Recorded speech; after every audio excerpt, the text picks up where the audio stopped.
Assalamualaikum warahmatullahi wabarakatuh. Apa kabar sahabat Al-Fatah yang dimuliakan Allah? Semoga kita dalam keadaan sehat, dilimpahkan rezekinya, dan diberikan keberkahan dunia dan akhirat. Amin ya robbal alamin.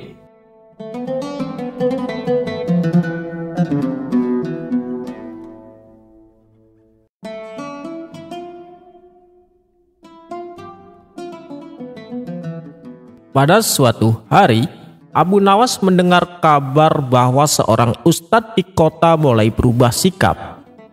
Dahulu, ia dikenal sebagai seorang alim yang bijaksana, mengajarkan ilmu agama dengan penuh keikhlasan.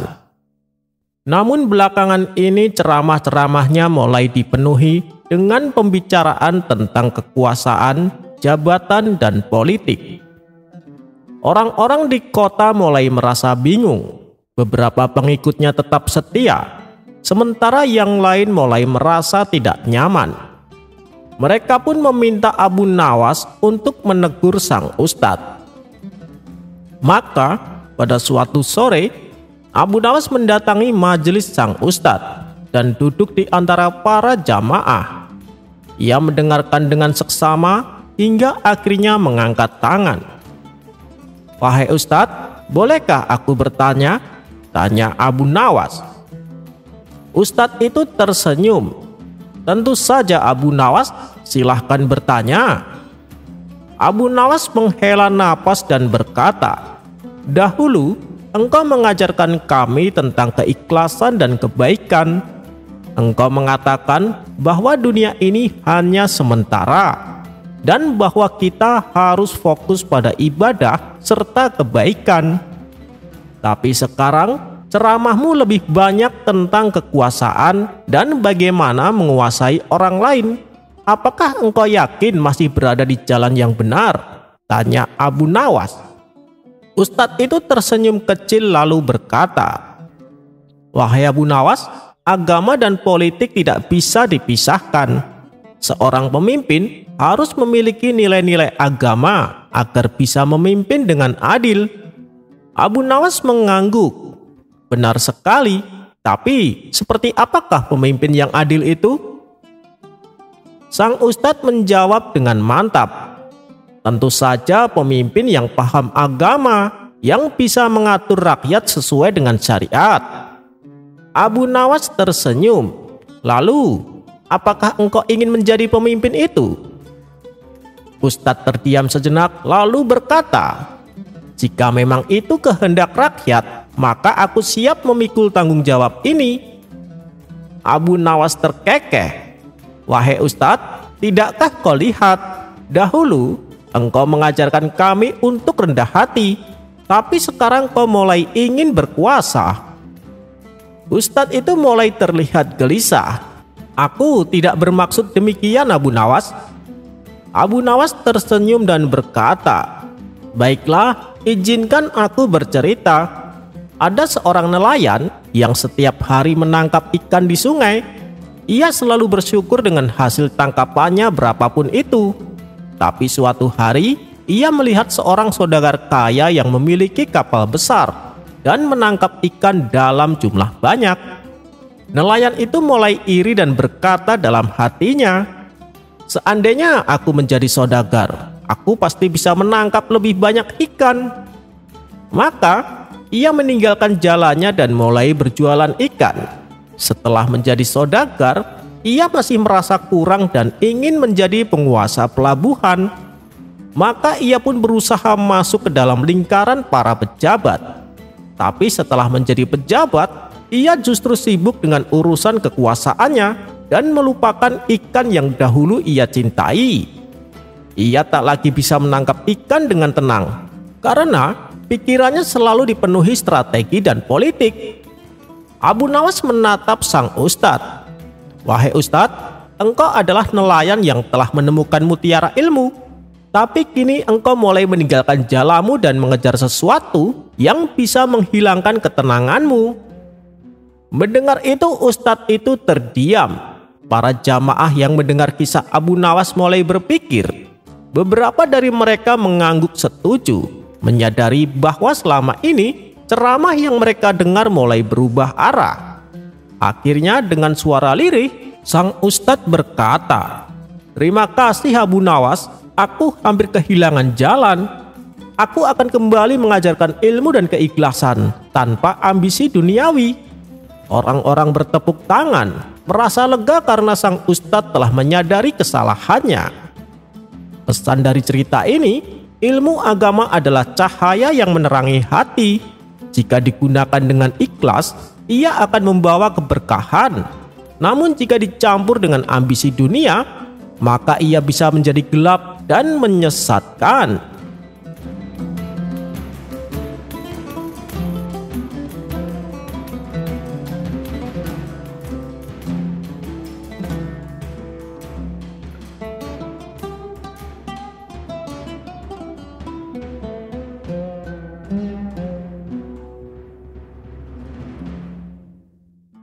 Saat musim kemarau melanda di daerah tempat Abu Nawas tinggal, Abu Nawas memutuskan untuk mencoba hal baru, yaitu berjualan es teh. Dengan cara khasnya, ia tidak sekedar menjual minuman, tetapi menyajikannya dengan ramah dan penuh humor. Warung es teh kecilnya selalu ramai dikunjungi warga. Namun di sisi lain negeri itu, ada seorang menteri yang bernama Abu Jahil. Abu Jahil terkenal arogan, sombong, dan suka meremehkan rakyat kecil. Meski memiliki jabatan tinggi, ia tak pernah bersikap bijaksana. Suatu hari, Abu Jahil sedang berjalan melewati warung es teh Abu Nawas bersama para ajudannya. Melihat Abu Nawas yang sedang sibuk melayani pelanggan, ia tertawa keras dan mulai mengejek. "Hei Abu Nawas, apakah karena tak ada pekerjaan lain sehingga kau terpaksa menjadi penjual es teh? Hahaha. Bahkan aku tak sudi mencicipi minuman itu," kata Abu Jahil dengan nada merendahkan. Abu Nawas yang selalu tenang tersenyum sambil menjawab, "Maaf Tuan Menteri, es teh ini bukan sembarang es teh. Bahkan mungkin lebih berharga dari keputusan-keputusanmu sebagai menteri." Mendengar itu, Abu Jahil merasa terhina. "Berani sekali kau berkata begitu. Minumanmu itu hanya air dingin bercampur gula. Tak ada gunanya dibandingkan kebijakan besar yang kubuat untuk negeri ini." Abu Nawas tetap tersenyum. "Kalau begitu, Tuan silahkan coba segelas es tehku ini. Jika tidak enak, aku akan berhenti berjualan. Tapi jika kau mengakuinya, kau harus meminta maaf kepada semua warga yang selama ini kau remehkan." Karena banyak warga yang menonton, Abu Jahil pun menerima tantangan itu dengan rasa kesal. Kemudian Abu Nawas mengambil segelas es teh dan menyajikannya dengan penuh percaya diri. Abu Jahil meminum es teh itu sambil mencoba tetap memasang wajah angkuh. Namun di luar dugaan, rasa es teh itu begitu segar dan nikmat. Abu Jahil pun terkejut, tapi ia terlalu sombong untuk mengakuinya. "Minuman ini biasa saja," katanya keras-keras. Tapi warga yang ada di sekitar justru memuji-muji es teh Abu Nawas. "Es tehnya segar sekali Abu Nawas," kata seorang warga. Kenapa seorang menteri seperti Abu Jahil tidak bisa menghargai karya kecil tapi berarti seperti ini? Tambah warga lain. Abu Nawas hanya tersenyum. Ia berkata dengan lantang, "Tuan Menteri, kau bisa meremehkan es tehku. Tapi aku yakin para warga di sini tahu betapa berharganya sesuatu yang sederhana jika diberikan dengan hati." Setelah kejadian itu, semakin banyak warga yang muak dengan sikap Abu Jahil. Mereka mulai membandingkan Abu Jahil yang arogan dengan Abu Nawas yang rendah hati. "Apa gunanya seorang menteri yang hanya bisa menghina rakyat kecil?" kata seorang warga. "Abu Nawas yang cuma penjual es teh saja lebih berguna bagi kami," teriak warga lainnya.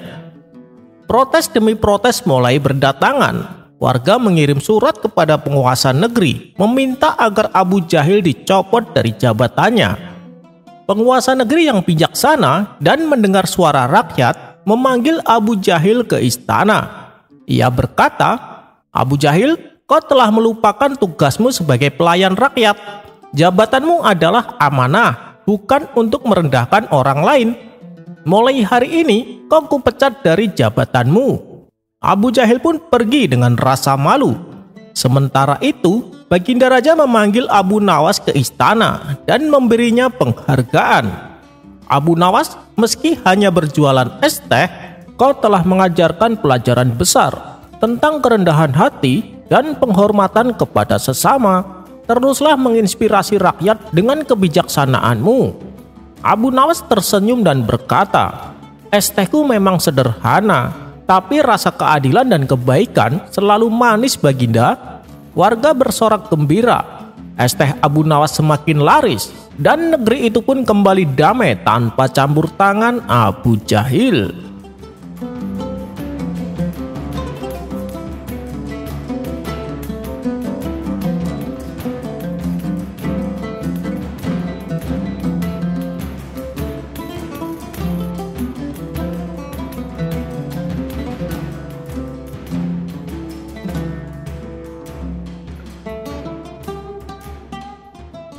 Diceritakan, Tuan Hamid baru saja membeli hewan kuda yang sangat unik, di mana kuda tersebut mempunyai tanduk di kepalanya, dan itu merupakan hewan yang langka. Kejadian ini membuat warga gembar.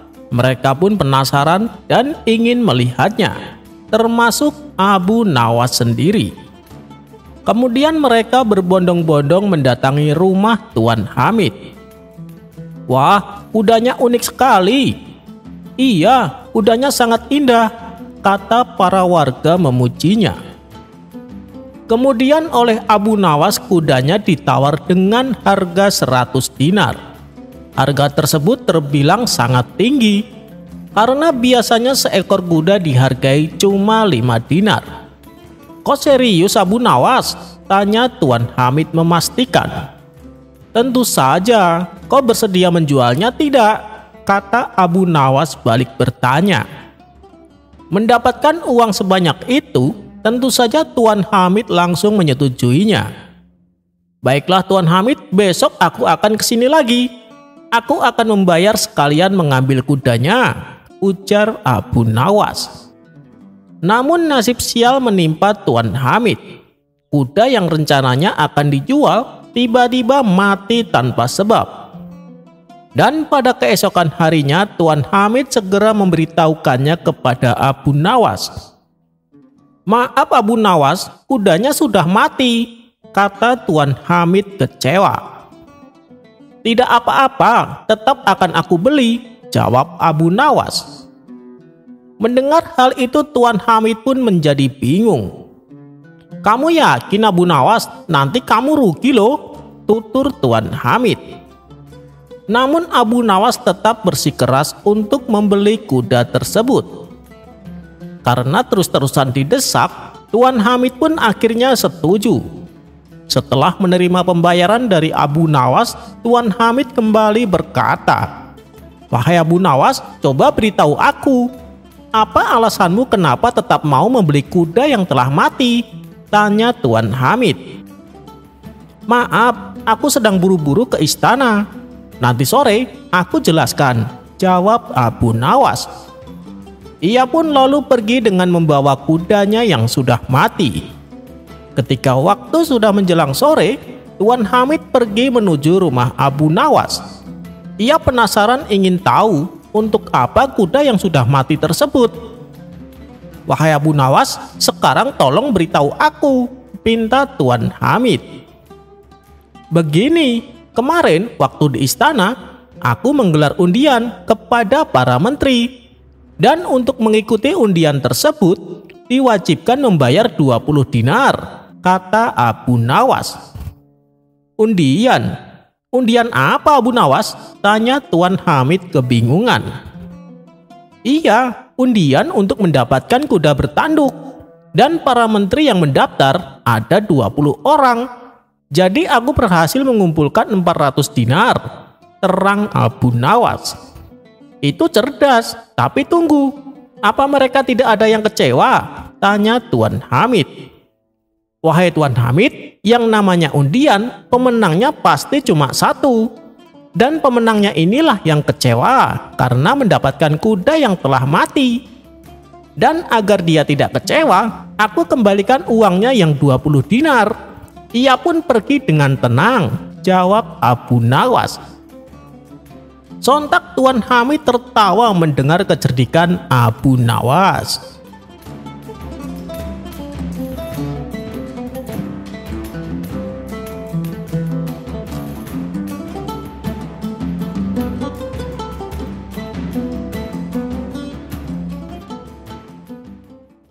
Suatu hari Abu Nawas pergi ke pasar dengan mengendarai keledainya. Setelah menempuh perjalanan yang cukup lumayan jauh, sampailah Abu Nawas di sebuah pasar. Kemudian ia langsung menuju toko untuk membeli sekarung garam.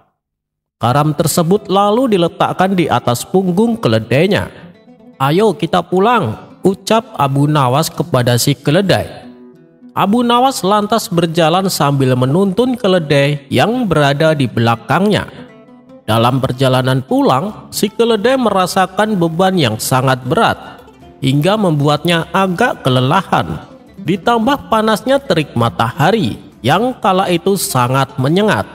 Begitu juga dengan yang dirasakan Abu Nawas, pakaiannya sampai basah oleh keringat. Di tengah perjalanan, Abu Nawas memutuskan beristirahat sebentar duduk di pinggiran sungai. Sementara si keledai yang tak kuasa menahan panasnya matahari langsung menceburkan dirinya ke sungai. Ia berendam agak lama yang membuat sekarung garam yang dibawanya larut oleh air.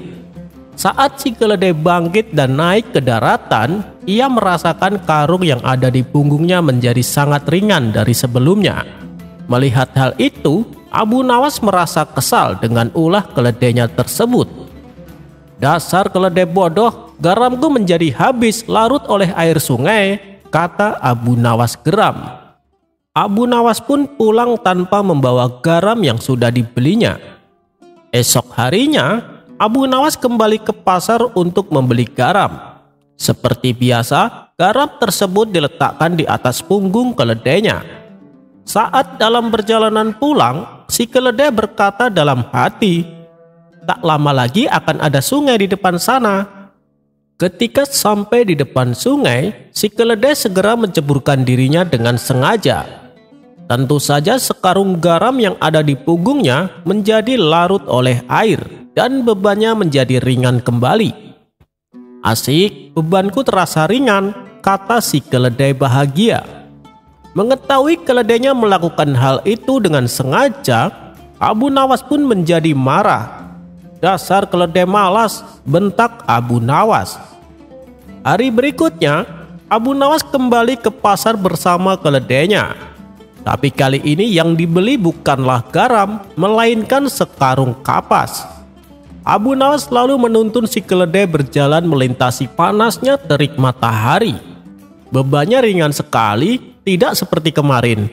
Kalau aku ceburkan ke sungai, pasti akan jadi lebih ringan," pikir si keledai.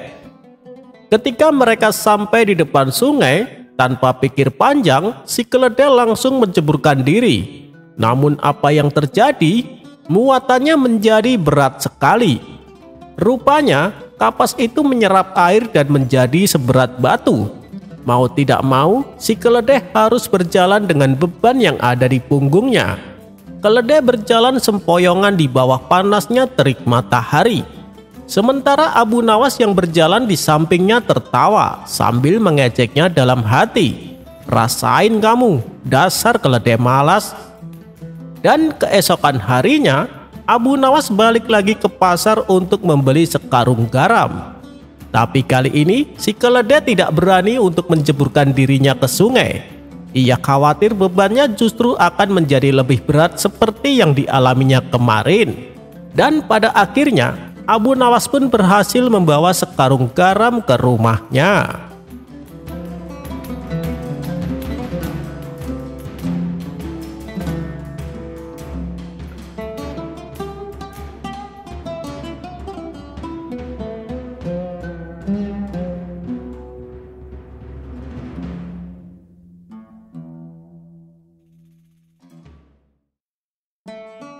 Dikisahkan, Baginda Raja sedang mengalami kebingungan.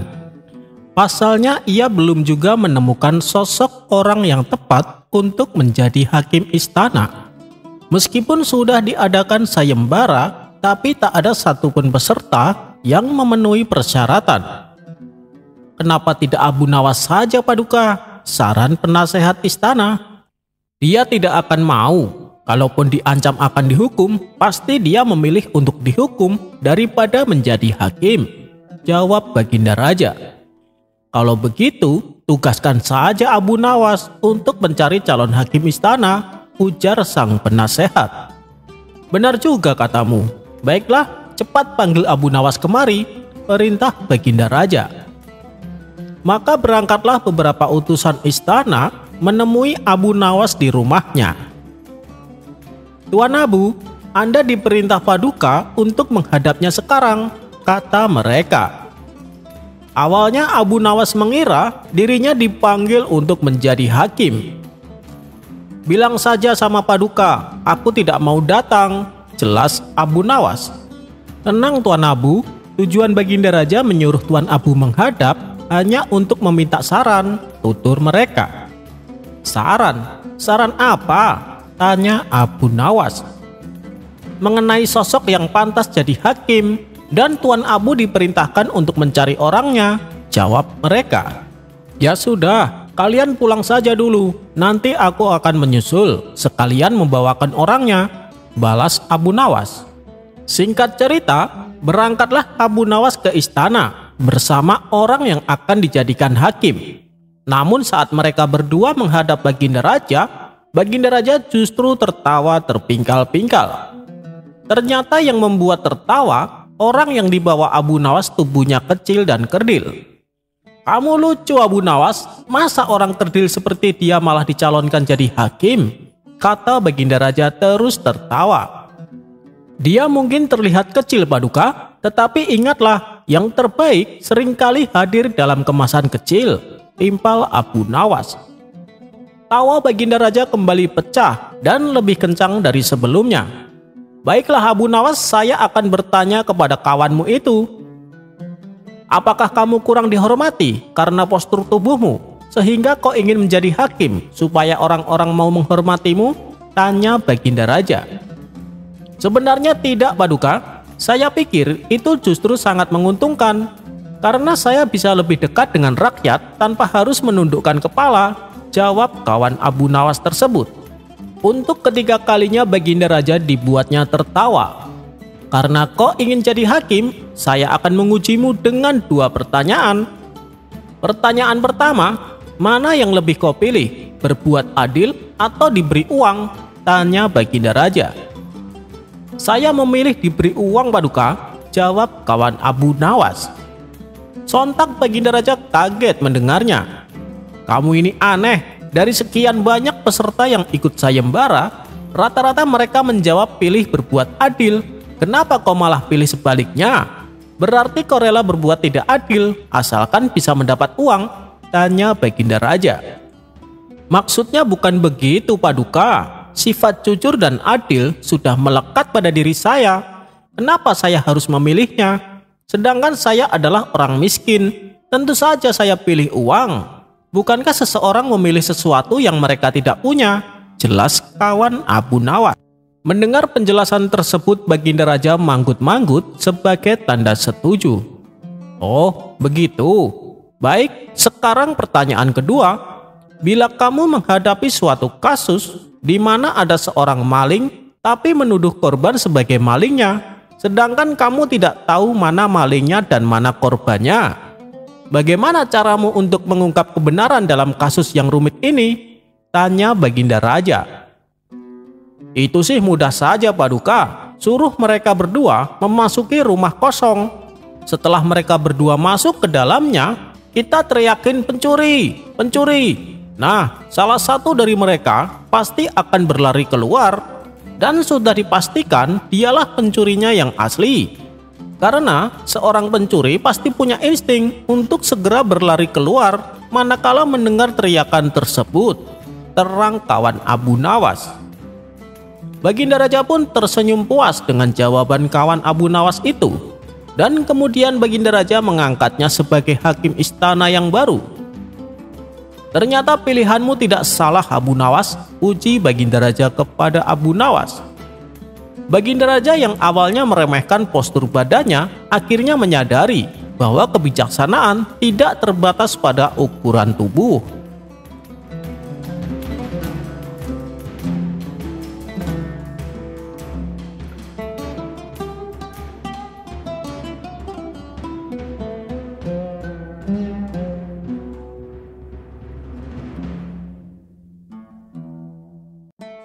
Seringnya Baginda Raja pergi berburu ke hutan membuatnya selalu meninggalkan istana, sehingga tugasnya sebagai raja kini seringkali diabaikan.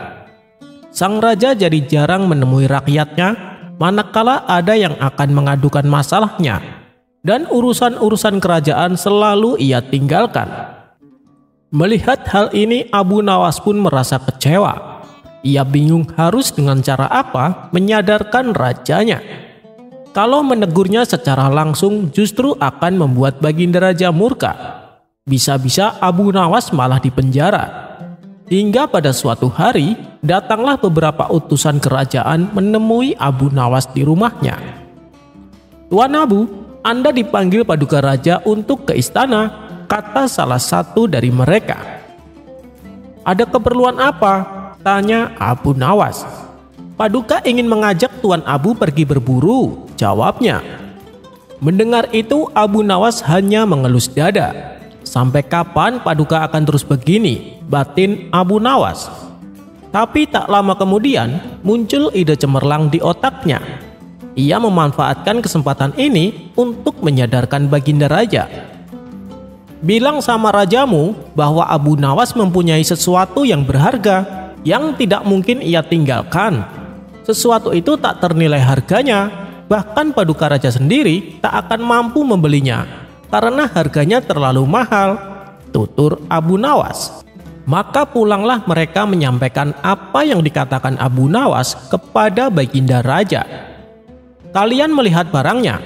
tanya Baginda Raja penasaran. "Tidak, Yang Mulia, dia tidak menunjukkan kepada kami," jawab mereka. Hal ini membuat Baginda Raja semakin penasaran. Bahkan ia sampai tidak jadi berburu gara-gara mendengar ucapan Abu Nawas ini. "Barang apa sih yang dimiliki Abu Nawas? Aku jauh lebih kaya dari dia, tapi kenapa dia sampai mengatakan kalau aku tak mampu membelinya?" tanya Baginda Raja dalam hati. Tak ingin berlama-lama dengan rasa penasarannya, Baginda Raja segera mengajak beberapa pengawal untuk mendatangi rumah Abu Nawas. Sesampainya di sana, tanpa basa-basi Baginda Raja langsung bertanya, "Wahai Abu Nawas, apa benar kau mempunyai sesuatu yang sangat berharga?" tanya Baginda Raja. "Benar Paduka Yang Mulia, itulah sebabnya saya tak bisa ikut Paduka berburu, karena saya harus menjaganya," jawab Abu Nawas. "Bagaimana kalau aku beli dengan harga 100.000 dinar?"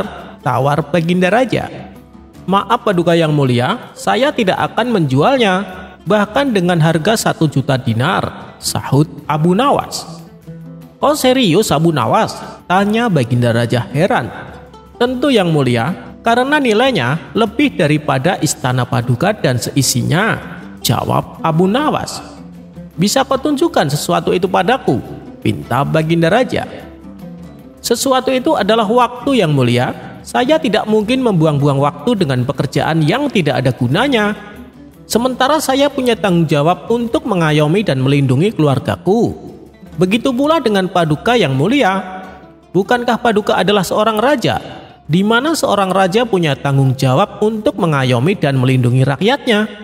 Hidup di dunia ini hanya sementara Paduka, dan kita akan diminta pertanggungjawaban atas semua yang kita lakukan di akhirat nanti. Apakah Paduka sudah siap menghadapi itu? Sementara akhir-akhir ini banyak rakyat yang tidak bisa menemui Paduka untuk mengadukan masalahnya. Kemana Paduka selama ini? Kenapa Paduka tidak ada di istana layaknya seorang raja? Lalu bagaimana dengan kerajaan yang Paduka pimpin? Apakah Paduka tahu beberapa menteri telah berbuat zolim dan korupsi? Paduka hanya mementingkan kesenangan tanpa memikirkan nasib rakyatnya. Mendengar itu seketika Baginda Raja pun tertunduk dan menyadari akan kekilapannya. Kau benar Abu Nawas, kau benar. Tapi ada satu pertanyaan yang mengganjal di hatiku. Kalau waktu memang paling berharga, mengapa begitu banyak orang membuangnya dengan sia-sia? Tanya Baginda Raja. Karena mereka tak menghargainya. Itu sama saja mereka tak menghargai dirinya sendiri. Mereka akan menyesali masa yang telah berlalu. Tapi anehnya, mereka tidak menyesali waktu yang telah terbuang percuma. Kalau terus-terusan seperti ini, selamanya mereka akan hidup dalam penyesalan, jawab Abu Nawas. Mendengar penuturan Abu Nawas, Baginda Raja kini mulai menyadari akan tanggung jawab besar yang diamanatkan kepadanya. Dan sejak saat itu, ia lebih mementingkan urusan kerajaan daripada kesenangannya semata.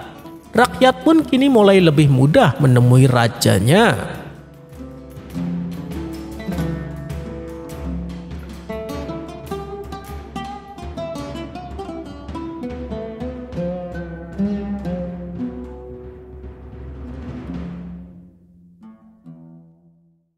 Pada suatu hari, Baginda Raja mengundang ulama yang bernama Syekh Faqih dengan tujuan untuk diajaknya berdiskusi mengenai pengetahuan agama. Ketika sang ulama fikih menunjukkan kepintarannya, Baginda Raja sangat terkesima. Dan tiba-tiba terlintas di benaknya akan sebuah ide yang konyol. Engkau sungguh pintar wahai Syekh, tapi apakah kau berani debat dengan Abu Nawas? Tanya Baginda Raja.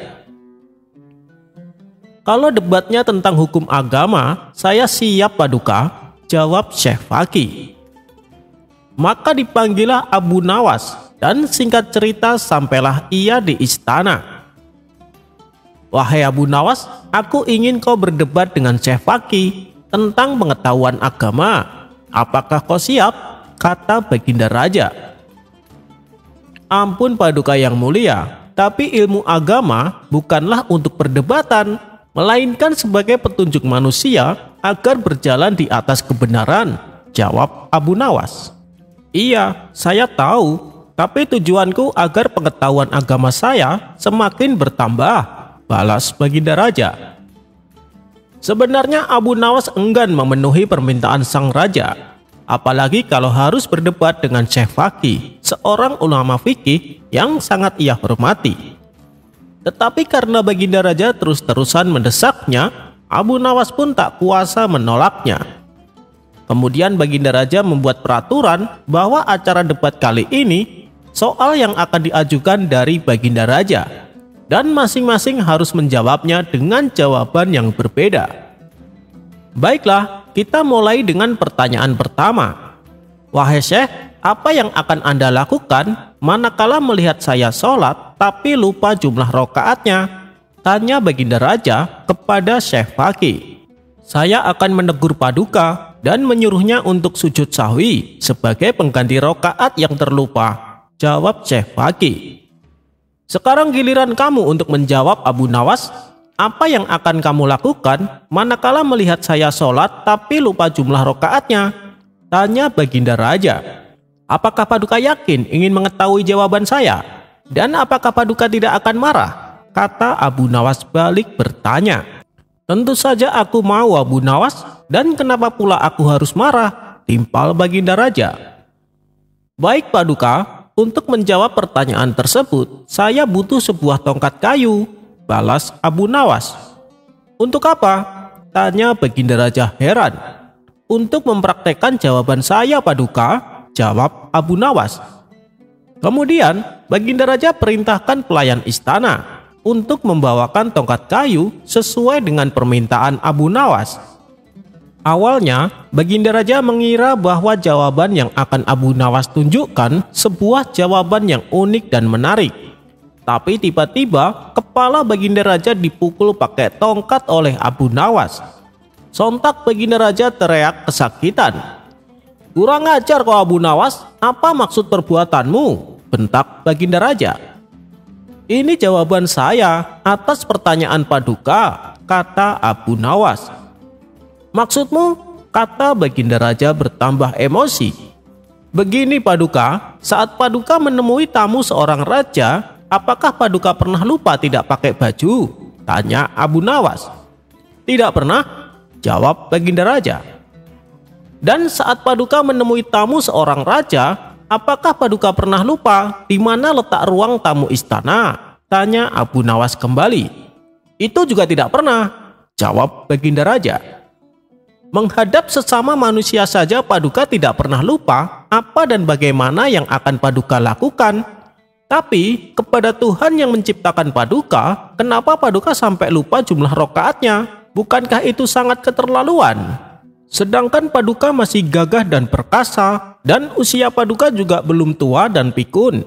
Dan jawaban yang pantas adalah memukulnya pakai tongkat, jelas Abu Nawas.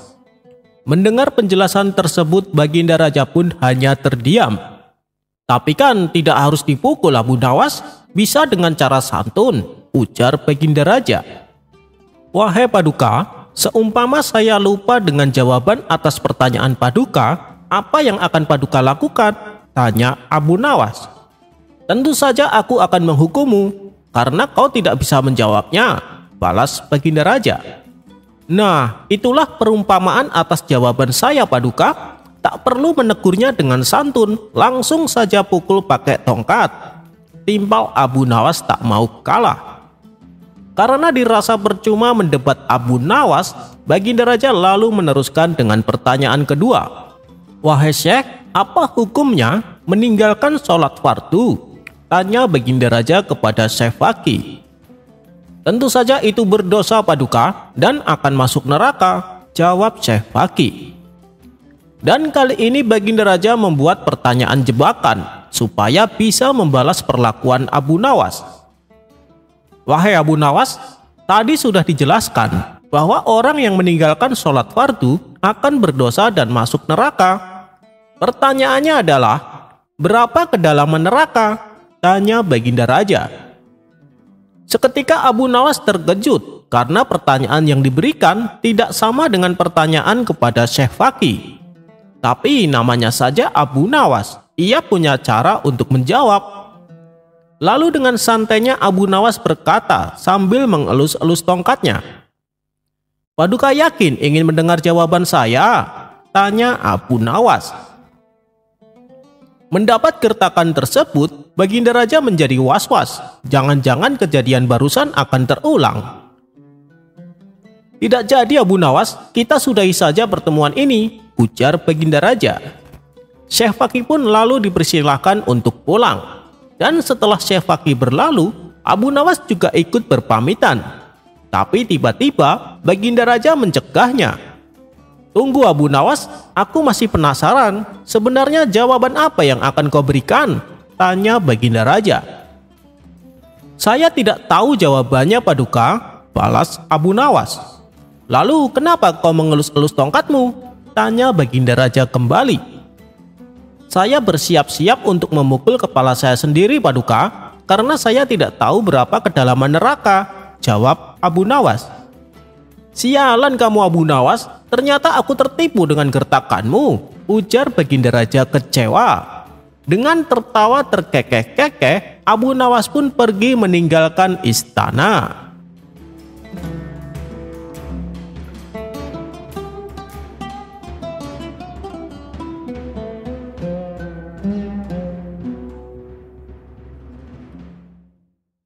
Dikisahkan, ada seorang pemuda yang tidak mempercayai adanya alam akhirat. Menurutnya itu hanyalah sebuah omong kosong. Si pemuda sangat berhasrat sekali ingin mengajak debat siapa saja yang meyakini adanya alam akhirat. Hingga pada suatu ketika, saat si pemuda nongkrong di warung, ia melihat Abu Nawas tengah duduk bersama kawan-kawannya. Kala itu, Abu Nawas sedang menjelaskan betapa pedihnya siksa kubur, terutama bagi orang-orang kafir yang tidak mempercayai Allah dan Rasul-Nya. Wahai Abu Nawas, jadi orang kafir ketika di alam kubur, dia langsung mendapatkan siksaan? Tanya salah satu kawannya. Benar, orang tersebut langsung mendapatkan siksa, jawab Abu Nawas. Mendengar percakapan Abu Nawas dan kawan-kawannya, si pemuda merasa penasaran. Apa benar yang dikatakan Abu Nawas? Saya ingin membuktikannya, kata si pemuda dalam hati. Ia pun segera meninggalkan warung dan pergi menuju pemakaman orang kafir. Sesampainya di sana, si pemuda mendekati salah satu makam dan menempelkan telinganya ke tanah kuburan. Namun setelah sekian lama, si pemuda tak mendengar apapun. Dasar Abu Nawas, ia pandai sekali berdusta. Pantesan ia banyak disukai orang, bualannya terdengar sangat meyakinkan, batin si pemuda. Di saat itulah terbesit niat untuk mempermalukan Abu Nawas. Ini saat yang tepat untuk mengajaknya berdebat.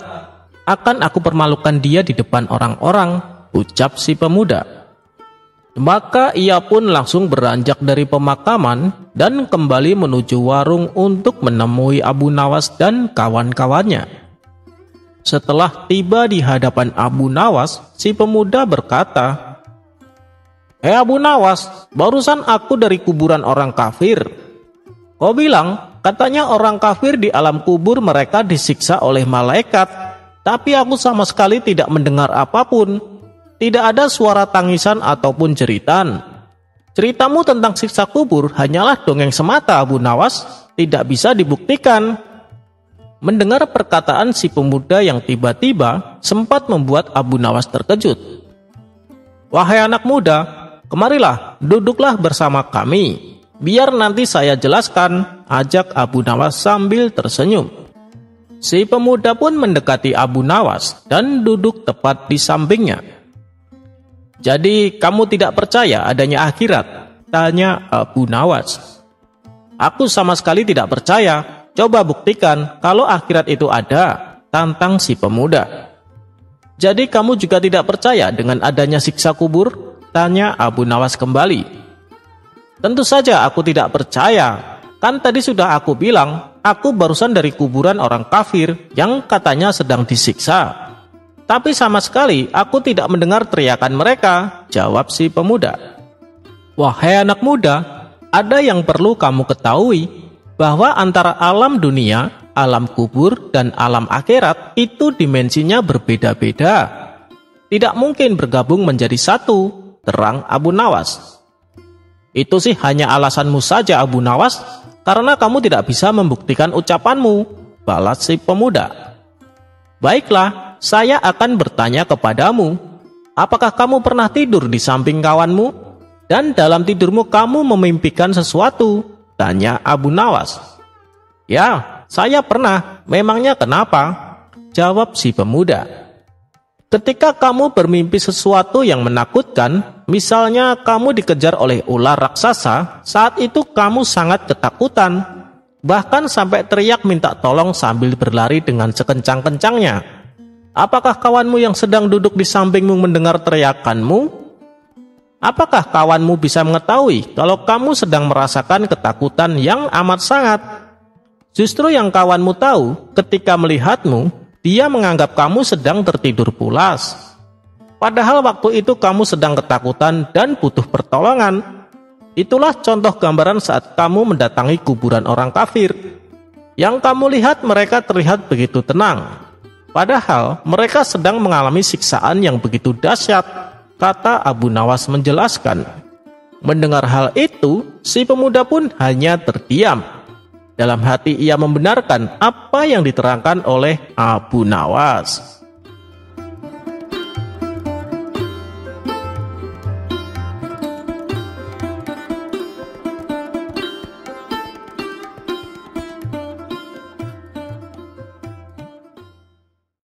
Di suatu pagi yang cerah, Abu Nawas mengawali aktivitasnya dengan minum secangkir teh hangat buatan istri tercinta. Setelah waktu beranjak siang, Abu Nawas memutuskan pergi ke warung tempat biasa ia nongkrong bersama teman-temannya. Sesampainya di sana, ternyata teman-temannya sudah menunggu kedatangan dirinya. Ia pun langsung duduk membaur bersama mereka. "Hei Abu Nawas, sudah dengar kabar terbaru belum?" kata salah satu temannya. "Kabar apa itu?" tanya Abu Nawas penasaran. "Katanya hakim di kota kita sekarang sudah diganti yang baru," jawabnya.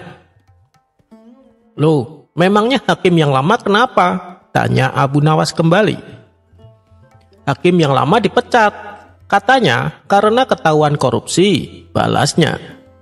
"Oh, hakim yang baru juga nanti sama seperti itu," timpal Abu Nawas.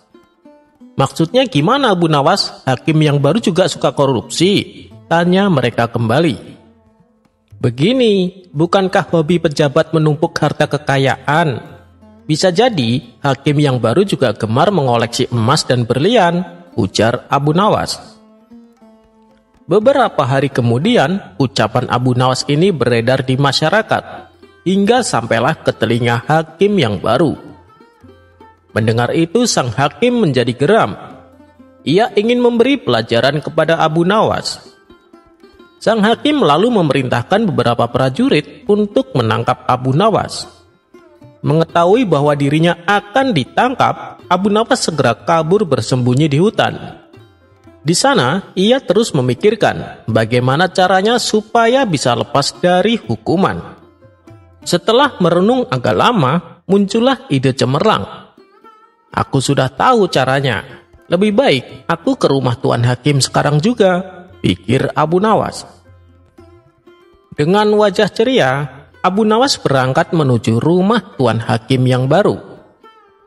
Setibanya di sana, sang hakim kaget dengan kedatangan Abu Nawas, seolah ia menunjukkan sikap kesetiaan dan kepatuhan. "Beberapa hari ini prajuritku mencarimu, Abu Nawas, tapi tidak pernah ketemu. Dan tiba-tiba sekarang kamu datang ke rumahku," kata sang hakim terlihat emosi. "Ampun Tuan Hakim, sebenarnya saya juga ingin menghadap Tuan Hakim lebih awal, supaya saya cepat dapat hukuman," balas Abu Nawas. "Bagus, berarti kamu taat kepada hukum. Terus apa yang membuatmu menunda kedatanganmu?" tanya sang hakim. "Saya sangat sibuk Tuan Hakim," jawab Abu Nawas. "Sibuk? Sibuk apa kamu?" tanya Tuan Hakim kembali. "Kemarin secara tidak kebetulan saya menemukan uang 10.000 dinar," balas Abu Nawas. Sang hakim terkejut dengan perkataan Abu Nawas. "Uang 10.000 dinar? Itu bukan uang yang sedikit, Abu Nawas. Tapi dari mana kau mendapatkannya?" tanya sang hakim penasaran. "Saya dapat dari bawah tanah rumahku, Tuan. Ketika itu saya sedang mencangkul tanah. Secara tidak sengaja saya menemukan emas. Setelah saya coba tawarkan, ternyata emas tersebut harganya senilai 10.000 dinar, jawab Abu Nawas. "Kamu sungguh beruntung, Abu Nawas. Lantas, apa yang akan kau lakukan dengan uangmu itu?" tanya sang hakim. "Rencananya, 200 dinar akan saya belanjakan membeli tanah. Lalu tanah tersebut akan saya bangun menjadi istana yang megah. Mungkin biayanya sekitar 300 dinar. Kemudian, saya akan membeli perlengkapan untuk istana saya, seperti kursi mewah, karpet yang mahal, dan jubah kebesaran, mungkin sekitar 100 dinar. Saya juga akan memberikan istri saya perhiasan emas yang paling bagus dan mewah, kira-kira sekitar 100 dinar, kata Abu Nawas menjelaskan. Sang hakim berdetak kagum mendengarnya. "Sisanya kan masih banyak, Abu Nawas. Akan kau apakan sisa uangmu?" tanya sang hakim mulai penasaran. "Saya akan membagikan 100 dinar buat orang-orang miskin di kota ini," jawab Abu Nawas. "Lalu sisanya buat apa lagi? Kan masih banyak, Abu Nawas?" tanya sang hakim semakin penasaran. "Oh iya, saya akan memberikan Tuan Hakim 1.000 dinar sebagai hadiah atas kebaikan Tuan menata kota ini," ucap Abu Nawas. Mendengar itu, sang hakim langsung terbinar-binar. Raut wajah bahagia terlihat jelas pada diri sang hakim. "Oh iya Tuan, lalu bagaimana dengan hukuman saya? Saya datang ke sini untuk siap dihukum, Tuan," tanya Abu Nawas memancing. "Sudahlah, lupakan saja Abu Nawas. Lagian, saya juga sudah tidak marah sama kamu," saut Tuan Hakim. Benarkah Tuan? Apakah saya tidak salah dengar? Tanya Abu Nawas memastikan. Benar Abu Nawas, saya sudah memaafkanmu. Kamu bebas dari hukuman, ujar sang hakim. Selanjutnya, sang hakim mengajak Abu Nawas makan siang di rumahnya. Hidangan lezat dan istimewa sengaja ia suguhkan kepada Abu Nawas. Setelah selesai makan, sang hakim bertanya kepada Abu Nawas. Ngomong-ngomong, emasnya sudah kamu jual belum? Tanya sang hakim. Belum Tuan Hakim, jawab Abu Nawas. Oh, ternyata belum. Tapi kamu menyimpan emasnya di tempat yang aman bukan? Tanya sang hakim kembali. Nah, itu yang jadi masalahnya Tuan. Sewaktu saya kebingungan mencari tempat yang aman, istri saya membangunkanku dari tidur. Saat aku terbangun, aku tak menemukan apapun di tanganku ini. Semua karena kesalahan istri saya Tuan. Coba kalau membangunkan setelah saya menyimpan emasnya, pasti emas itu akan aman, tutur Abu Nawas. Jadi maksudmu emas yang kau bicarakan itu hanya sebuah mimpi? Tanya sang hakim kaget. Benar sekali Tuan, jawab Abu Nawas. Sang hakim menjadi kecewa berat. Ia mau marah tapi tidak mungkin. Sedangkan hukuman yang seharusnya Abu Nawas terima sudah ia maafkan sebelumnya. Belum lagi hidangan besar makan siang yang telah ia suguhkan kepada Abu Nawas. Sang hakim kali ini benar-benar rugi besar. Di tengah-tengah rasa kecewanya yang begitu dalam, sang hakim melihat Abu Nawas mengambil kaleng madu di meja makan. Kemudian Abu Nawas mencelupkan jarinya dan menjilatinya tanpa henti. Tentu saja hal ini membuat sang hakim menjadi tambah jengkel. Hei Abu Nawas, makan madu tanpa roti bisa membakar hatimu. Berhentilah, kata sang hakim kepada Abu Nawas. Namun dengan entengnya Abu Nawas menjawab, hanya Allah lah yang tahu hati siapa yang sedang terbakar, kata Abu Nawas sambil terus menjilati madu. Abu Nawas pun lalu pulang dengan perut kenyang dan bebas dari hukuman.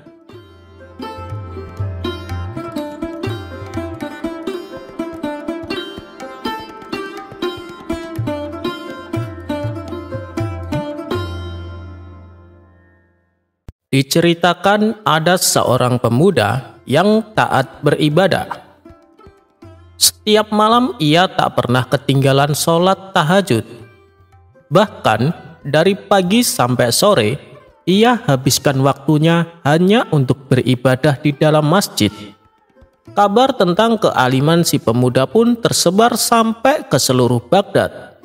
Abu Nawas yang mendengar kabar tersebut penasaran dengan sosok pemuda alim itu. Hingga akhirnya, diam-diam Abu Nawas mendatangi masjid di mana si pemuda biasa melakukan ibadahnya. Namun, setelah beberapa hari mengamati pemuda itu, Abu Nawas merasakan kejanggalan. Karena si pemuda menghabiskan waktunya hanya untuk beribadah dan tidak mau bekerja. Abu Nawas pun lalu menghampirinya. Hai pemuda, engkau habiskan seluruh waktumu hanya untuk beribadah. Lalu dengan cara apa engkau makan? Tanya Abu Nawas. Para warga sudah menjamin kebutuhanku. Mereka selalu memberiku makanan secara bergantian, jawab si pemuda. Bukankah lebih baik jika kau bekerja, supaya kau bisa makan tanpa harus membebani warga? Tutur Abu Nawas.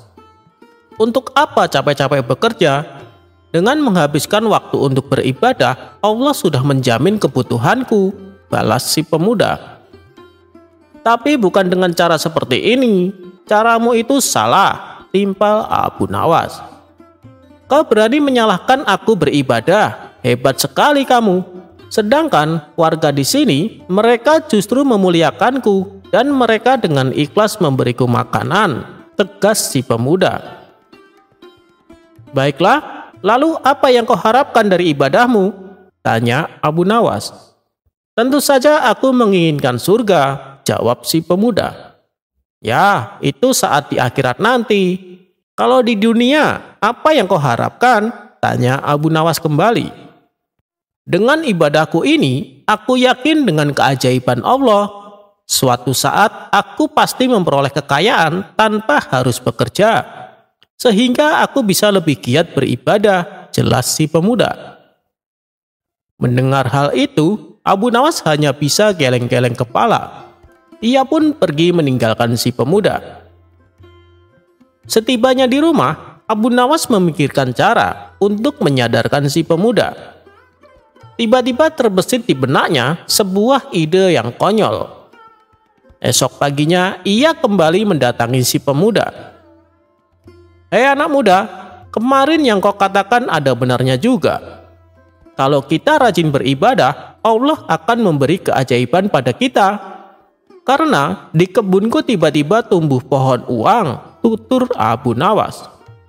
Si pemuda pun tertegun mendengarnya. "Bolehkah aku melihat pohonmu itu?" tanya si pemuda. "Tentu saja boleh, bahkan aku berniat memberikannya padamu," ujar Abu Nawas. "Benarkah Tuan? Ayo kita ke tempat kebun milik Tuan," ajak si pemuda tak sabar. Maka mereka berdua segera berangkat menuju kebun Abu Nawas. Sesampainya di sana, si pemuda tak mendapati pohon uang yang diceritakan oleh Abu Nawas. "Mana pohonnya?" tanya si pemuda. "Itu dia," jawab Abu Nawas sambil menunjuk pohon kurma yang masih kecil. "Itu kan pohon kurma, mana mungkin bisa keluar uang," ujar si pemuda. "Bentuknya memang seperti pohon kurma, tapi nanti kalau sudah besar dan berbuah akan menghasilkan uang," jelas Abu Nawas. "Baiklah, lalu apa yang harus aku lakukan?" tanya si pemuda. "Kau rawatlah pohon kecil itu supaya menjadi besar. Caranya, kau siram air tiap pagi dan sore," jawab Abu Nawas. Sejak saat itulah si pemuda mulai giat bekerja. Di samping ia tekun beribadah, ia juga rajin merawat pohon kurma. Setelah 6 bulan kemudian, pohon kurma itu pun menjadi besar dan berbuah sangat banyak. Akan tetapi si pemuda merasa kecewa dan berkata kepada Abu Nawas, "Anda pembohong Tuan, saya sudah capek-capek merawat pohon itu, tapi tak ada uang yang keluar," kata si pemuda merasa kesal. "Bukankah buah kurma itu uang? Kau petik semuanya dan jualah ke pasar," saran Abu Nawas. Karena sudah terlanjur bersusah payah, si pemuda pun melakukan apa yang disarankan. Dan benar saja, setelah semua buah kurmanya laku terjual, ia mendapatkan uang yang lumayan banyak. Seketika, rasa kecewa si pemuda terobati. Wajahnya menjadi ceria dan bahagia. "Bagaimana? Apakah kau masih berminat untuk merawat pohon kurma?" tanya Abu Nawas. "Iya Tuan Abu, saya masih berminat," jawab pemuda itu penuh semangat. "Nah, begitu dong, ibadah tetap harus kita jalankan, tapi kita juga harus bekerja. Rasulullah sendiri selain berdakwah, beliau juga bekerja untuk mencari nafkah. Padahal kalau Rasulullah mau, beliau tinggal berdoa tanpa bekerja, dan apapun keinginan beliau pasti akan dikabulkan. Tapi beliau ingin memberi contoh kepada umatnya bahwa mencari nafkah itu juga hukumnya wajib. Apalagi kalau bekerja diniatkan ibadah, misalnya untuk menafkahi keluarganya, dan selebihnya untuk bersedekah, maka akan mendapatkan 2 keuntungan, yaitu keuntungan secara materi dan juga keuntungan pahala," tutur Abu Nawas. Setelah mendengar penuturan Abu Nawas, si pemuda pun mulai menyadari atas kekeliruannya. Dan ia berjanji mulai saat itu, ia akan rajin beribadah dan juga rajin bekerja.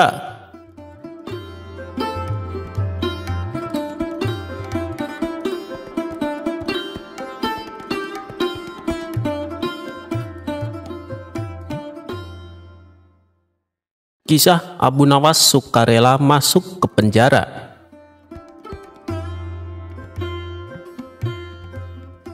Baginda Raja mempunyai 2 orang putra. Yang pertama bernama Al-Amin, dan yang kedua bernama Al-Ma'mun. Al-Amin ternyata sangat bodoh dan pemalas, sedang Al-Ma'mun terkenal rajin dan pintar dalam bidang ilmu sastra. Baginda Raja sangat menyukai Al-Ma'mun karena kecerdasannya tersebut. Ini tentu membuat sang permaisuri tidak suka, lantaran sang raja dianggap pilih kasih, padahal keduanya sama-sama putranya. "Suamiku, kenapa kau tidak begitu menyayangi Al-Amin?" tanya sang permaisuri suatu ketika. "Suamiku, sebenarnya kalau mau, Al-Amin akan lebih menguasai ilmu sastra daripada saudaranya. Sebenarnya ia lebih cerdas, ia hanya malas saja," tutur permaisuri membela Al-Amin. "Apa buktinya?" tanya sang raja. "Baik, tidak lama lagi Baginda akan melihat buktinya," ucap permaisuri yakin. Pada suatu siang, sang permaisuri memanggil putranya Al-Amin. "Aku baru saja berdebat dengan ayahmu mengenai dirimu," kata sang permaisuri kepada putranya tersebut. "Aku tidak rela kamu dipandang sebelah mata dan dibanding-bandingkan dengan kakakmu. Karena itu, kamu harus bisa menandinginya. Mulai sekarang, kamu harus tekun mempelajari ilmu sastra supaya menjadi seorang penyair yang hebat."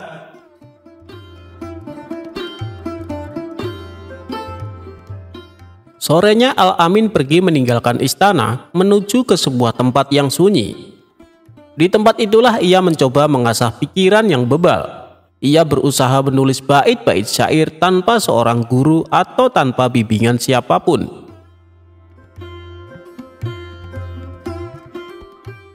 Beberapa minggu kemudian, setelah merasa mampu menguasai ilmu sastra dan menulis bait-bait syair, Al-Amin pulang ke istana.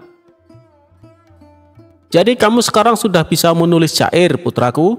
tanya sang permaisuri ketika menyambut kedatangan putranya tersebut dengan gembira. "Sudah," jawab Al-Amin. "Kalau begitu, biar besok aku panggil Abu Nawas untuk menguji karya syairmu." Esoknya pagi-pagi sekali Abu Nawas sudah muncul di istana memenuhi panggilan sang permaisuri. "Abu Nawas, coba kamu dengarkan karya syair putraku ini," kata sang permaisuri dengan bangga. "Baik, silakan," kata Abu Nawas. Al-Amin lalu membacakan beberapa bait syair sebagai berikut. "Kami adalah keturunan Bani Abbas, kami duduk di atas kursi." Abu Nawas hampir tidak sanggup menahan tawanya mendengar syair tersebut. "Bagaimana?" tanya Al-Amin kepada Abu Nawas. "Ya begitulah, kalian memang dari keturunan yang mulia," jawab Abu Nawas ngeledek. "Tapi coba teruskan." "Kami berperang dengan pedang dan tombak pendek." "Syair macam apa itu?" celentuk Abu Nawas yang sudah tidak mau berbasa-basi lagi. Al-Amin marah sekali mendengar cemooh Abu Nawas tersebut. Ia lalu menyuruh seorang pasukan istana untuk menangkap dan memasukkan Abu Nawas ke dalam penjara. Selama beberapa hari Abu Nawas tidak pernah muncul di istana, sehingga raja merasa rindu. Belakangan sang raja mendengar kabar bahwa Abu Nawas dimasukkan penjara oleh Al-Amin.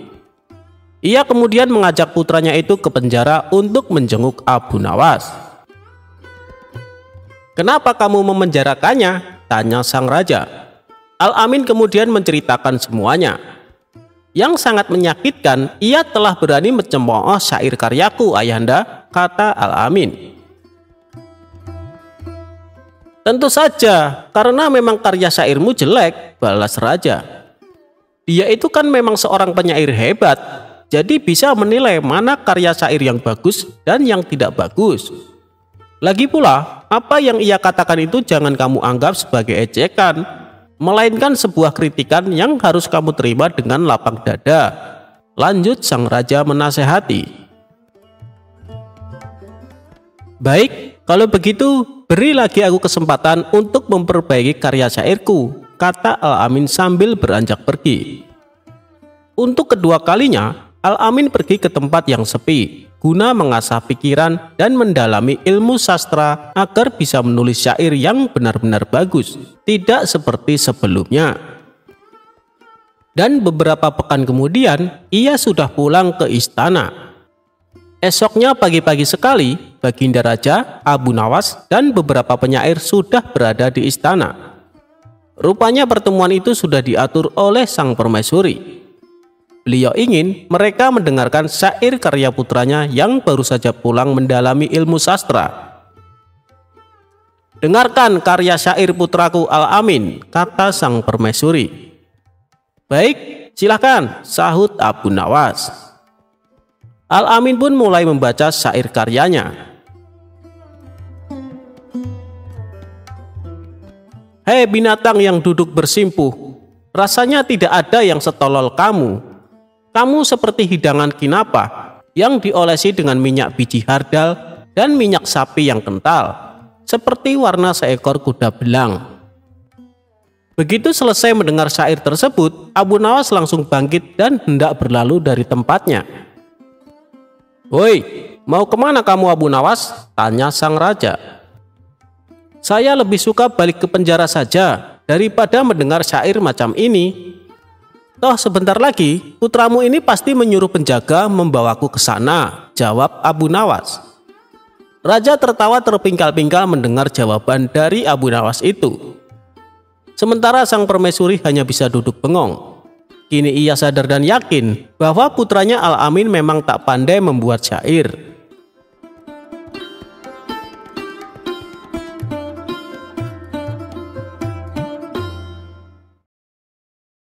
Jangan pernah menitipkan uang dengan Abu Nawas jika tidak mau rugi.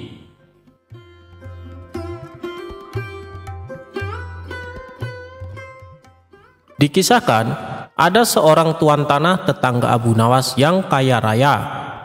Hampir semua warga di desa setempat bekerja di perkebunan milik tuan tanah tersebut. Tapi tuan tanah itu memiliki sifat yang kikir dan pelit. Tidak hanya itu, dia juga berprofesi sebagai rentenir. Abu Nawas yang bijaksana resah atas sifat tetangganya itu. Dia berpikir keras bagaimana cara agar sang tuan tanah bertobat dan tidak melakukan profesinya itu. Setelah perenungan yang dalam, ide cemerlang Abu Nawas muncul. Keesokan harinya, Abu Nawas menemui kawan-kawannya yang sedang asyik tongkrongan di warung. Dia bercerita, "Semalam aku mendapatkan wangsit dalam mimpiku yang tidak bisa aku tolak." "Apa isi wangsit itu, wahai Abu Nawas?" timpal salah satu kawan Abu Nawas.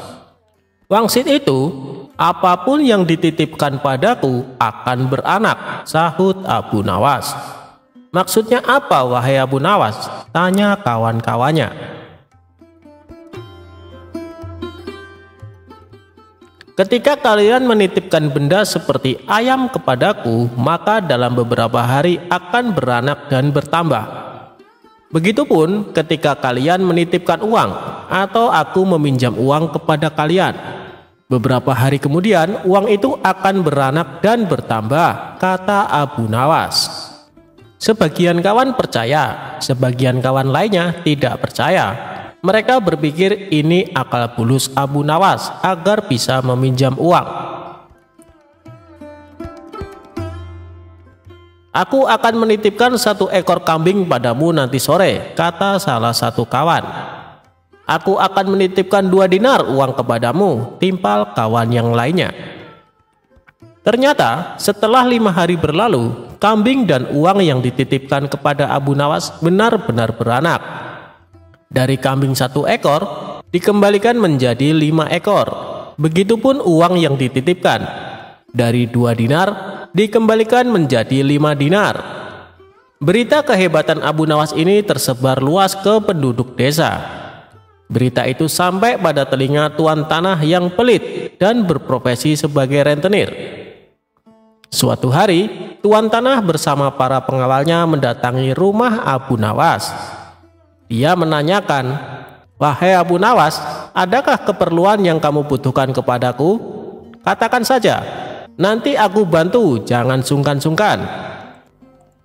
"Maaf tuan tanah, sepertinya saat ini saya tidak sedang membutuhkan apa-apa," kata Abu Nawas. "Baiklah, nanti kalau kamu perlu apa-apa, datanglah kepadaku, jangan sungkan-sungkan. timpal tuan tanah dengan senyum yang ramah, kemudian berlalu meninggalkan Abu Nawas.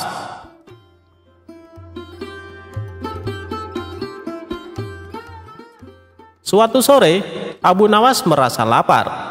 Dia sudah tidak mempunyai apapun di dalam rumah untuk dimakan. Kemudian dia teringat tuan tanah dan rencananya dulu. Abu Nawas langsung mendatangi rumah tuan tanah. Dia meminjam 3 butir telur untuk dimakan. 5 hari kemudian, Abu Nawas mengembalikan telur tersebut. Tuan tanah kaget ketika membuka bingkisan dari Abu Nawas. "Kenapa jadi 5 butir, wahai Abu Nawas?" tanya tuan tanah pura-pura tidak tahu seraya tersenyum. "Apakah tuan tidak tahu? Apapun yang dititipkan atau dipinjamkan kepadaku akan beranak dan bertambah banyak," kata Abu Nawas. Tuan tanah tersenyum, kemudian menawarkan pinjaman kepada Abu Nawas. Tapi Abu Nawas menolak dengan dalih sedang tidak butuh.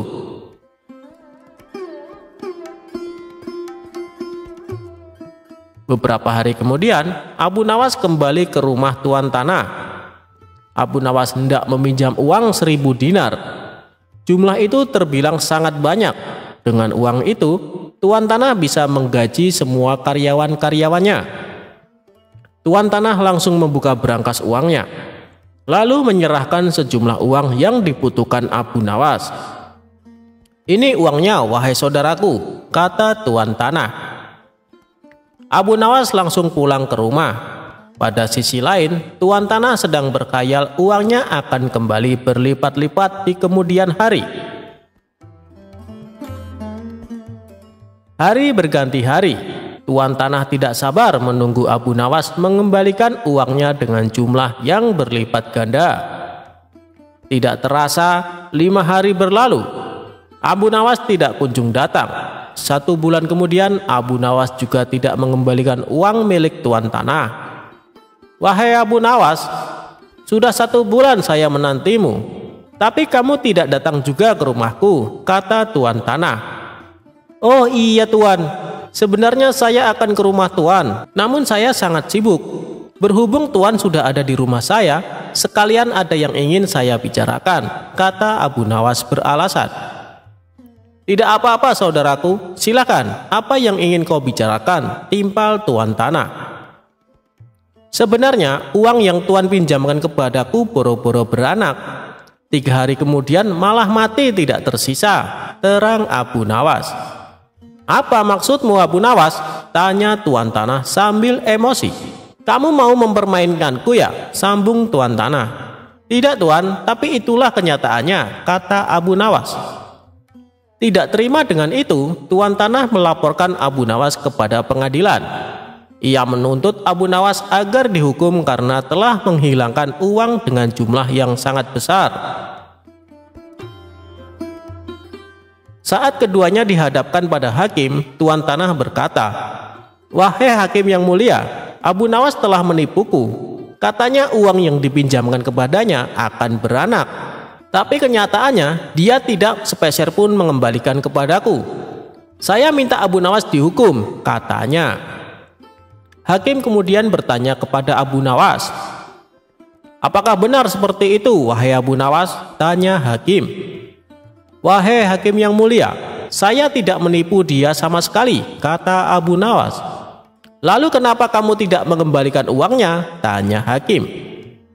"Dari awal sudah aku katakan kepadanya, wahai hakim, apapun yang dititipkan kepadaku akan beranak. Dan kebetulan uang yang ia titipkan kepadaku bukannya beranak tapi malah mati. Aku tidak mungkin mengembalikannya karena telah mati. Bukankah sesuatu yang beranak pasti bisa mati?" kata Abu Nawas menjelaskan. Sang hakim manggut-manggut dan membenarkan perkataan Abu Nawas. "Memang segala sesuatu yang beranak cepat atau lambat akan mati," kata hakim. Dengan ini, Abu Nawas dibebaskan dari segala tuntutan dan tidak berkewajiban mengembalikan uang tanah.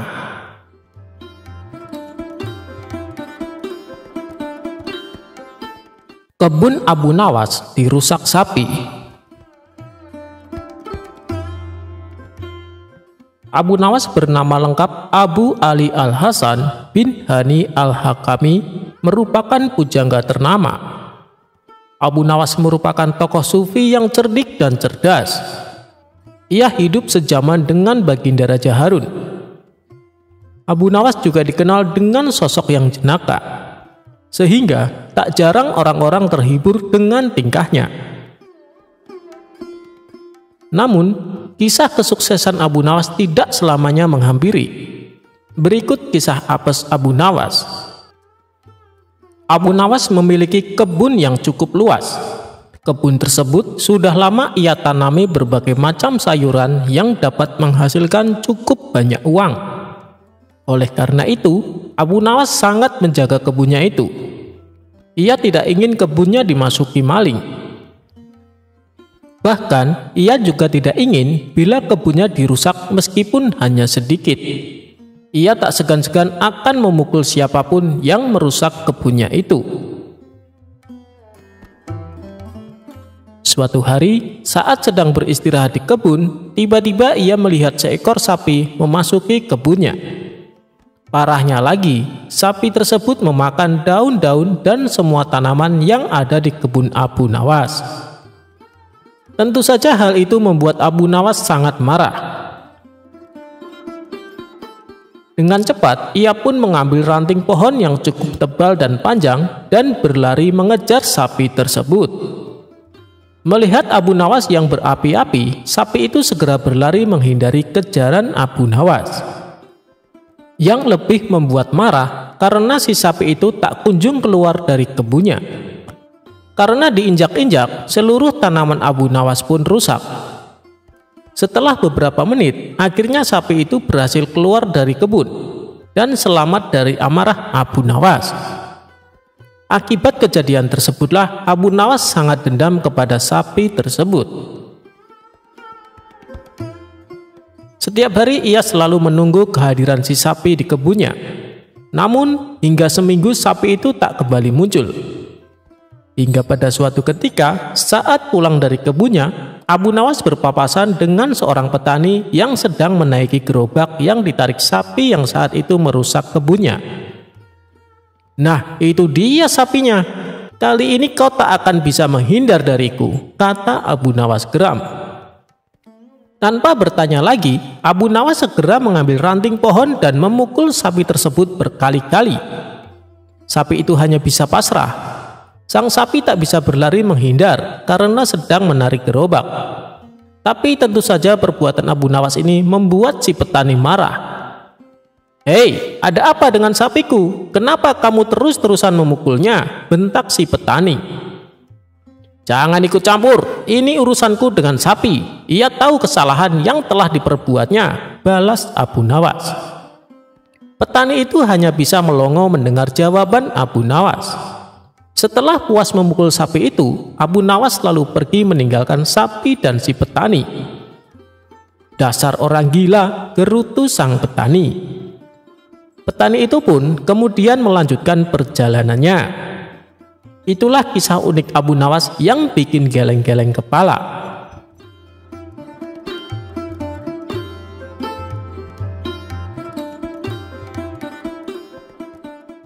Kisah Abu Nawas tipu dibalas dengan tipu.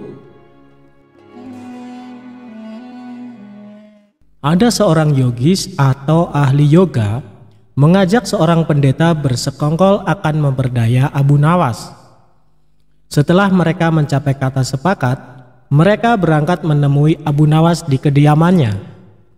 Ketika mereka datang, Abu Nawas sedang melakukan sholat duha. Setelah dipersilahkan masuk oleh istri Abu Nawas, mereka masuk dan menunggu sambil berbincang-bincang santai. Seusai sholat, Abu Nawas menyambut mereka. Abu Nawas dan para tamunya bercakap-cakap sejenak. "Kami sebenarnya ingin mengajak engkau melakukan pengembaraan suci. Kalau engkau tidak keberatan, bergabunglah bersama kami," kata ahli yoga. "Dengan senang hati. Lalu kapan rencananya?" tanya Abu Nawas polos. "Besok pagi," kata pendeta. "Baiklah, kalau begitu kita bertemu di warung teh besok," kata Abu Nawas menyanggupi. Hari berikutnya mereka berangkat bersama. Abu Nawas menggunakan jubah seorang sufi, ahli yoga, dan pendeta memakai seragam keagamaan mereka masing-masing. Di tengah jalan mereka mulai diserang rasa lapar karena mereka memang sengaja tidak membawa bekal. "Hei Abu Nawas, bagaimana kalau engkau saja yang mengumpulkan derma guna membeli makanan untuk kita bertiga? Karena kami akan mengadakan kebaktian," kata pendeta. Tanpa banyak bicara, Abu Nawas berangkat mencari dan mengumpulkan derma dari dusun satu ke dusun yang lain. Setelah derma terkumpul, Abu Nawas membeli makanan yang cukup untuk 3 orang. Abu Nawas kembali ke pendeta dan ahli yoga dengan membawa makanan. Karena sudah tak sanggup menahan rasa lapar, Abu Nawas berkata kepada mereka, "Mari segera kita bagi makanan ini sekarang juga," kata Abu Nawas. "Jangan sekarang, kami sedang berpuasa," kata ahli yoga. "Tetapi aku hanya menginginkan bagianku saja, sedangkan bagian kalian terserah pada kalian," kata Abu Nawas menawarkan jalan keluar. "Aku tidak setuju, kita harus seiring seirama dalam berbuat apapun," kata pendeta. "Betul, aku pun tidak setuju karena waktu makanku besok pagi. Besok pagi aku baru akan berbuka," kata ahli yoga. "Bukankah aku yang engkau jadikan alat pencari derma? Dan derma itu sekarang telah kutukarkan dengan makanan ini. Sekarang kalian tidak mengizinkan aku mengambil bagian sendiri. Itu tidak masuk akal," kata Abu Nawas mulai merasa jengkel. Namun begitu pendeta dan ahli yoga tetap bersikeras tidak mengizinkan. Abu Nawas mengambil bagian yang menjadi haknya.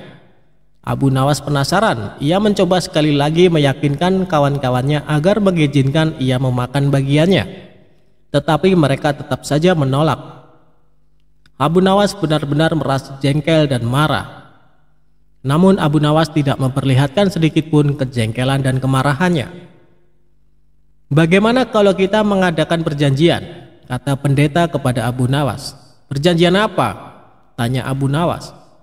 "Kita adakan lomba. Barang siapa di antara kita bermimpi paling indah, maka ia akan mendapat bagian yang terbanyak.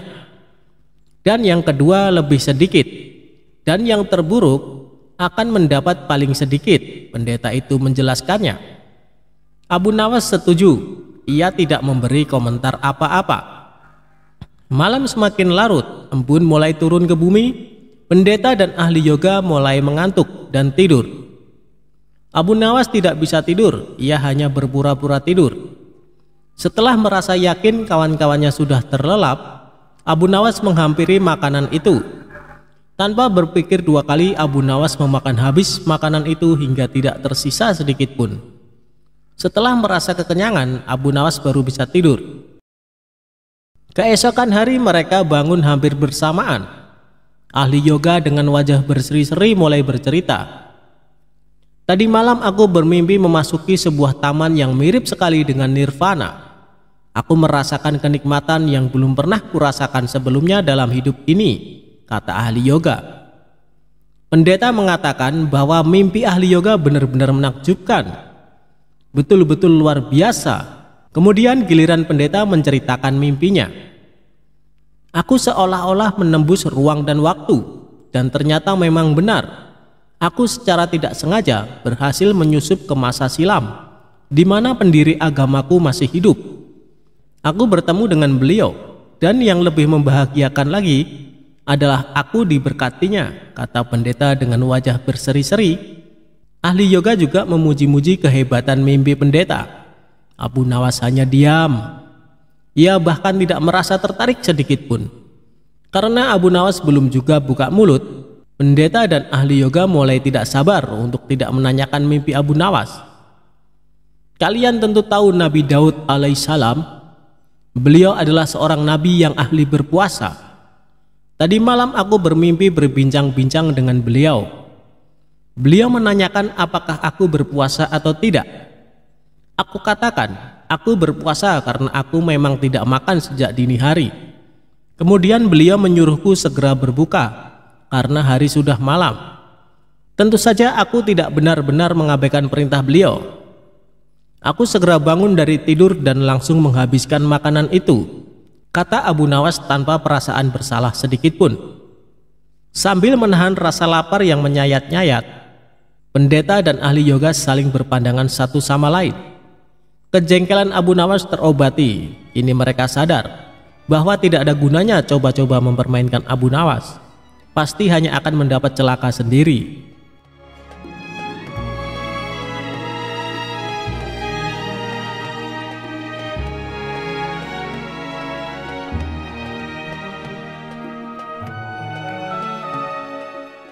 Kisah ketika Abu Nawas mau terbang hingga menggegerkan penduduk kota. Abu Nawas seolah tidak kehabisan akal dalam membuat sensasi publik. Tidak jarang pula dengan kecerdikannya itu, Abu Nawas mengkritik raja dan memberi nasihat kepada khalayak luas. Suatu hari, Abu Nawas sesumbar kalau dirinya ingin terbang. Sontak pernyataan Abu Nawas itu menyebar ke penjuru kota dan menjadi bahan pergunjingan semua orang. Banyak dari penduduk kota yang menganggap Abu Nawas gila dan tidak mungkin bisa melakukan niatnya. Kabar Abu Nawas mau terbang ini pun sampai ke telinga Baginda Raja. Sang raja kemudian langsung memanggil Abu Nawas ke istana untuk dimintai keterangannya.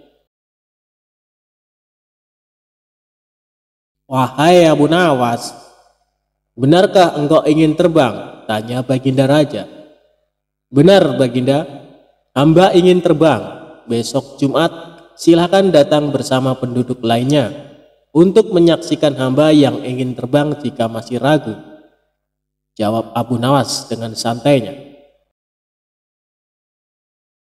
"Baiklah jika begitu. Tetapi jika engkau berbohong, maka bersiaplah untuk menanggung hukumannya." Saat hari yang dijanjikan tiba, Abu Nawas naik ke sebuah gedung yang tinggi. Orang-orang telah menantikannya. Banyak yang ragu dengan kemampuan Abu Nawas untuk terbang layaknya burung. Setelah lapangan sudah penuh sesak, Abu Nawas perlahan mulai mengepakkan tangannya dari atas gedung layaknya burung. Tingkah Abu Nawas ini pun mengundang reaksi penonton. Salah seorang penonton berkata, "Hei Abu Nawas, engkau telah membohongi kami. Kau tidak bisa terbang, maka engkau layak mendapat hukuman." Mendengar teriakan itu, Abu Nawas dengan sigap menjelaskan apa yang ia lakukan. "Dengarlah saudara-saudara, aku hanya mengatakan kalau aku ini mau terbang, bukan mengatakan aku bisa terbang. Bukankah dari tadi aku memang mau terbang?" Penonton yang sudah berkumpul itu pun sadar bahwa memang kepakan tangan Abu Nawas menunjukkan bahwa ia hanya mau terbang, bukan bisa terbang. Itulah mengapa kalian harus hati-hati dalam menerima suatu berita. Jangan langsung ditelan mentah-mentah, lanjut Abu Nawas. Karena tingkah Abu Nawas itu, Baginda Raja kemudian paham dan tidak menjatuhkan hukuman kepada salah satu rakyatnya itu. Begitulah Abu Nawas dengan segala kecerdikannya.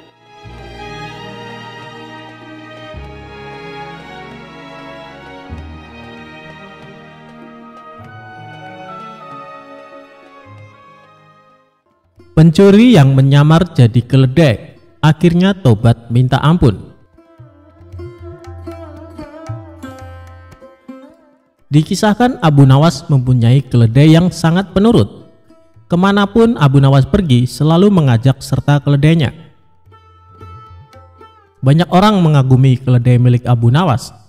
Bahkan ada beberapa yang menawar ingin membelinya dengan harga tinggi. Namun Abu Nawas selalu menolaknya. Suatu hari saat Abu Nawas berkeliling kampung bersama keledainya, ia dibuntuti dua orang diduga pencuri. Mereka tampak ingin mengincar keledainya Abu Nawas. Saat azan zuhur berkumandang, Abu Nawas pun berhenti sejenak di sebuah masjid untuk menunaikan sholat. Ia lalu mencari sebuah pohon untuk mengikatkan keledainya. Tapi Abu Nawas tidak menyadari ada dua orang yang mengikutinya. "Kau tunggulah di sini, aku akan ke masjid dahulu," ucap Abu Nawas ke keledainya. Ketika Abu Nawas pergi masuk ke masjid, dua orang pencuri itu segera mendekati keledai tersebut. "Kita kelabui saja Abu Nawas, bawalah keledai ini pulang, dan aku akan berpura-pura jadi keledainya," ucap salah seorang pencuri. Kemudian pencuri yang lain membawa pergi keledai milik Abu Nawas. Sementara itu seorang pencuri berpura-pura menjadi keledai. Dia mengikatkan tali keledai tersebut ke lehernya sendiri. Tujuannya agar Abu Nawas percaya bahwa keledainya telah berubah menjadi manusia. Usai menunaikan sholat, Abu Nawas kembali mendatangi keledainya. Alangkah terkejutnya dia saat mendapati keledainya berubah menjadi manusia. "Apakah kau keledaiku?" tanya Abu Nawas merasa heran. "Iya, aku adalah keledaimu. Selama ini aku dikutuk menjadi seekor keledai, tapi berkat kebaikanmu, aku kembali menjadi manusia," jawab si pencuri berpura-pura. Abu Nawas tidak mau percaya begitu saja, sebab dilihat banyak kejanggalan. Mana mungkin keledai bisa jadi manusia? Dia pasti mau mengelabui aku, pikirnya dalam hati. Tapi Abu Nawas tidak mau kalah. Dia mendapat ide untuk membuat si pencuri kapok. "Baiklah, sekarang antarkan aku ke rumah Tuan Hakim. Aku ada janji bertemu dengannya," perintah Abu Nawas. Abu Nawas lalu naik ke atas punggung si pencuri dan menyuruhnya berjalan dengan merangkak seperti keledai. Pencuri itu menyesal kenapa menyamar sebagai keledai. Harusnya tadi kabur saja dengan temannya. Kini dia pun terikat seperti seekor keledai. Bahkan saat Abu Nawas menungganginya, banyak orang bertanya tentangnya. "Abu Nawas, mana keledaimu yang penurut?" tanya orang-orang di setiap jalanan kota. "Dia ini keledaiku. Dia telah menjadi manusia karena kebaikan hatiku," jawab Abu Nawas. Betapa malunya si pencuri karena menjadi tontonan warga di jalanan. Sementara untuk sampai ke rumah Tuan Hakim butuh waktu yang cukup lama. Hal itu membuat pencuri yang menyamar sebagai keledai jadi kelelahan. Bahkan kaki dan tangannya memerah seperti melepuh. Akhirnya sampailah Abu Nawas di rumah Tuan Hakim dengan menaiki punggung si pencuri. Melihat hal itu, Tuan Hakim terkejut bukan main, bahkan sampai memarahi Abu Nawas. "Hei Abu Nawas, kau kejam sekali. Kau kesini menunggang manusia," ujar Tuan Hakim. Abu Nawas lalu mendekati Tuan Hakim dan menceritakan semuanya, termasuk tentang keledainya yang berubah jadi manusia. "Tuan Hakim, dia itu seorang pencuri yang coba mengelabui hamba. Makanya hamba ingin memberi dia pelajaran," bisik Abu Nawas kepada Tuan Hakim. "Oh, jadi begitu ceritanya. Sebaiknya kita ke dalam dulu Abu Nawas," ajak Tuan Hakim. Abu Nawas lalu mengikat si pencuri ke salah satu pohon layaknya seekor keledai. Sementara itu, teman si pencuri ternyata mengikuti Abu Nawas. Dia hendak menyelamatkan temannya yang berpura-pura menjadi keledai. Abu Nawas pun masuk ke rumah Tuan Hakim. Mereka berpura-pura diskusi, padahal sedang mengintai si pencuri yang terikat. Benar saja, tiba-tiba muncullah salah satu temannya untuk menolong. Dia berusaha menyelamatkan dengan melepaskan tali yang mengikat pada leher kawannya itu. Namun karena kaki temannya luka parah, dia kesulitan membawa temannya tersebut. Akhirnya Tuan Hakim dan Abu Nawas langsung memergoki mereka. "Siapa sebenarnya kalian?" tanya Tuan Hakim. "Maafkan kami Tuan Hakim, kami adalah pencuri. Niatnya kami ingin mengelabui Abu Nawas, tapi malah kami yang kena batunya," jawab kedua pencuri tersebut. "Kembalikan keledai Abu Nawas atau kalian akan aku masukkan ke penjara," ancam Tuan Hakim. "Baik Tuan Hakim," jawab mereka berdua. Kemudian salah seorang pencuri pulang ke rumah untuk mengambil keledai Abu Nawas dan mengembalikannya. Setelah keledai tersebut dikembalikan kepada Abu Nawas, Tuan Hakim memberi nasihat kepada dua pencuri itu. "Sebenarnya aku hendak menghukum kalian, tapi melihat luka yang dialami temanmu, aku tidak sampai hati. Aku mau mengampuni kesalahan kalian, tapi dengan syarat kalian tidak akan mengulangi perbuatan ini, tutur Tuan Hakim. Akhirnya Abu Nawas mendapatkan kembali keledainya. Tentunya keledai sungguhan, bukan keledai berkepala manusia. Sedangkan kedua pencuri itu menyadari kesalahannya dan berjanji tidak akan mencuri lagi.